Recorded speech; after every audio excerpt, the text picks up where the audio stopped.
5 years ago, I was on this stage to talk about the relationships between humans and machines. Today, I'm here to talk only about the relationships between humans. I regularly say in my lectures on artificial intelligence that humans will always have a monopoly on evil. It's not a threat, just a reminder that people choose. We're not algorithms.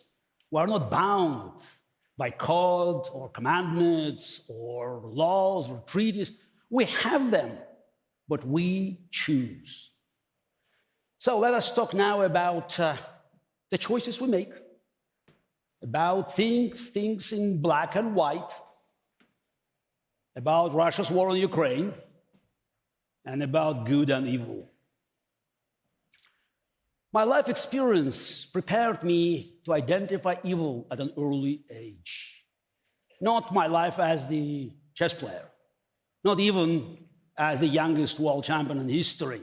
No, my relevant experience is where I was born and raised, in what Ronald Reagan accurately called the evil empire, the USSR.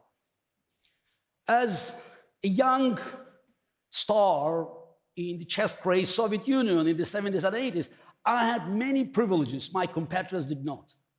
I could travel to the West, outside of the Iron Curtain, where it was obvious to me very quickly that they were the free world and we were not, despite what communist propaganda told us. I eventually got into trouble for sharing these views, what late American civil rights hero and Congressman John Lewis would have called good trouble. My criticism of the Soviet system and my praise for America was bad enough. But what was even worse, because where it was published. My comments were almost as of a scandal as Soviet movie star Natalia Negora's nude photos in Playboy in the same year. I felt I had to speak out, to use my fame, to push the envelope of free speech in Gorbachev's collapsing empire. The next year, in October 1990, in my World Championship match against Anatoly Karpov in New York City, I refused to play under Soviet hammer and sickle and demanded to play under Russian flag. The USSR staggered on for another year until it disintegrated on Christmas Day, 1991. What a great moment in world history. How we celebrated. The evil empire had fallen and the future looked bright.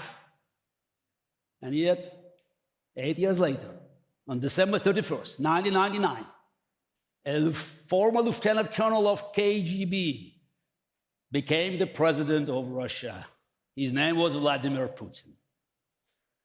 How this happened is a long, painful story. And in fact, I wrote a book about it in 2015 called Winter is Coming. Not an original title, I have to admit.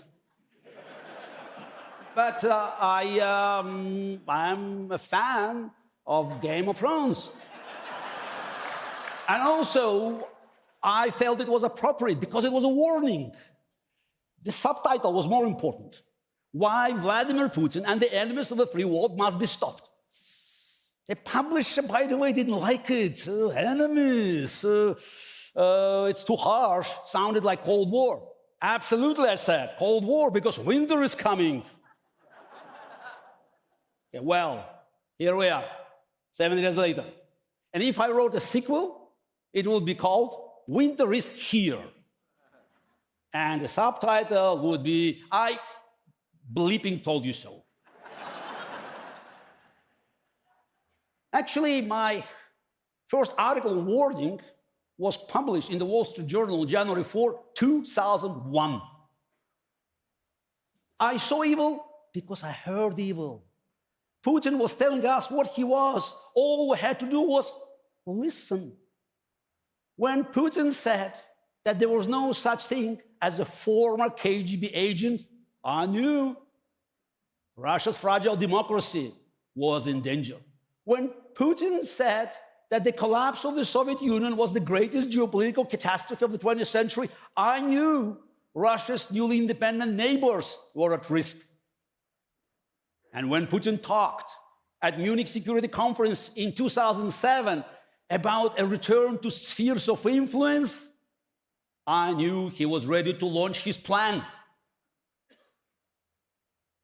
It was the language from Molotov-Ribbentrop Pact 1939, the language Hitler and Stalin used to divide Europe. And a year later, in 2008, Putin invaded the Republic of Georgia, 2014, Ukraine. It's a paradox, isn't it?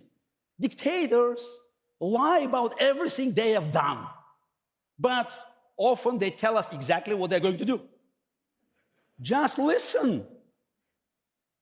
Anyone who is surprised at Putin's war crimes in Ukraine must not be aware about his long record, beginning with the Second Chechen War in Grozny more than 2 decades ago. Vladimir Putin has been a war criminal from the start. So in 2005, still being ranked number one, I retired from professional chess to form a pro-democracy, anti-Putin movement in Russia. As you could see, it didn't go so well. But it was not about winning or losing. I knew it was my moral duty, in keeping with the slogan of Soviet dissidents, do what you must and so be it. My friends and critics both kept telling me, Gary, you are a chess player, you are not a politician. This is not chess. You see everything in black and white. Politics are gray. You have to compromise. Really. Those who peacefully marched with me for free Russia are either in exile like me, or in jail like Alexei Navalny, or even murdered like Boris Nemtsov. Compromise?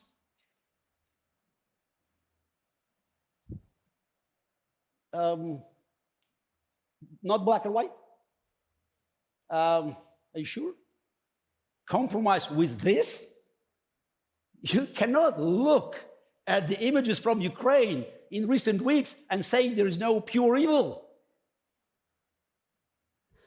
Mariupol destroyed, Bucha slaughtered, Kramatorsk train station massacred, and worse is yet to come. And these horrors are not from Poland in 1945, not from Rwanda in 1994, not Aleppo 2016. This is Europe this week. How could this happen? How did we forget what evil can do? We have lost the generation that saw World War II firsthand. Otherwise, we reserve absolute evil for fiction.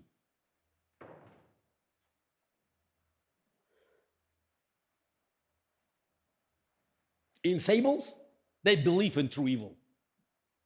Good is harder to define. There is no pure good. If anyone says they know what pure good is, it's probably evil.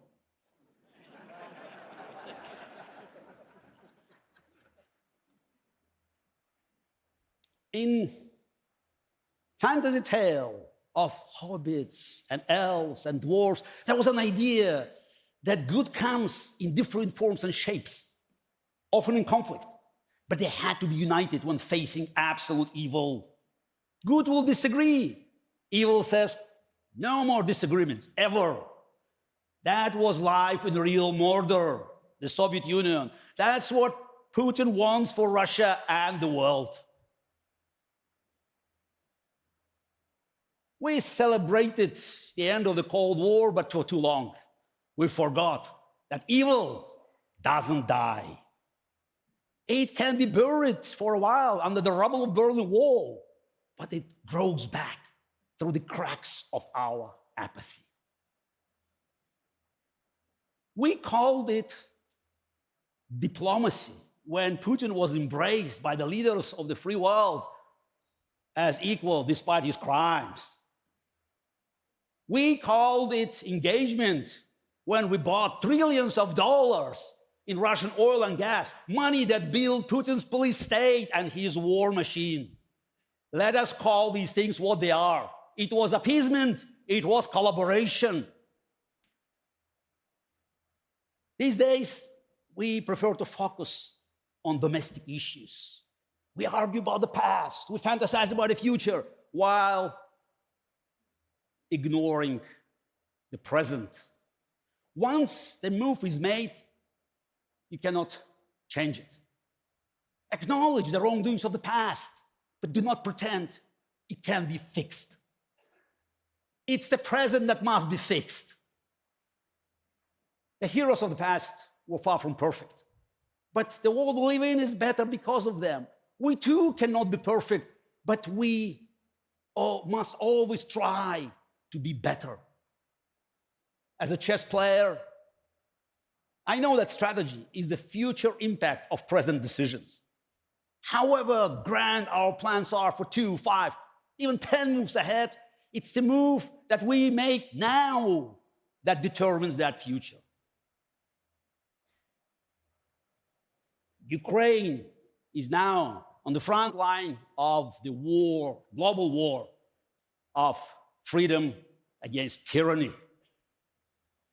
The war the free world didn't want to admit existed. It cannot be ignored any longer. Brave Ukrainians are fighting like hell and dying right now to remind us not to take liberty for granted. Putin, like every dictator before him, underestimated the free will of free people. They deserve every weapon, every resource to win this war, because they're fighting for us, not only for the whole and free Ukraine. Everyone who told me a decade ago I was wrong now is telling I'm right, unfortunately. But we're still repeating the same mistakes of thinking that we can muddle through without taking risks, without taking a stand. The price of stopping a dictator always goes up with every delay, every hesitation. Meeting evil halfway, it's still a victory for evil. Evil tempts us with our weakness, with our desire for comfort, being comfortable, cautious, rational, civilized. What kind of civilization we are fighting for if we allow war crimes and genocide again? What kind of world are we living for our children and grandchildren if we only talk of the past and the future while ignoring murder and misery in the present? This is not chess. This is not a battle between opposite colors, but of opposite values.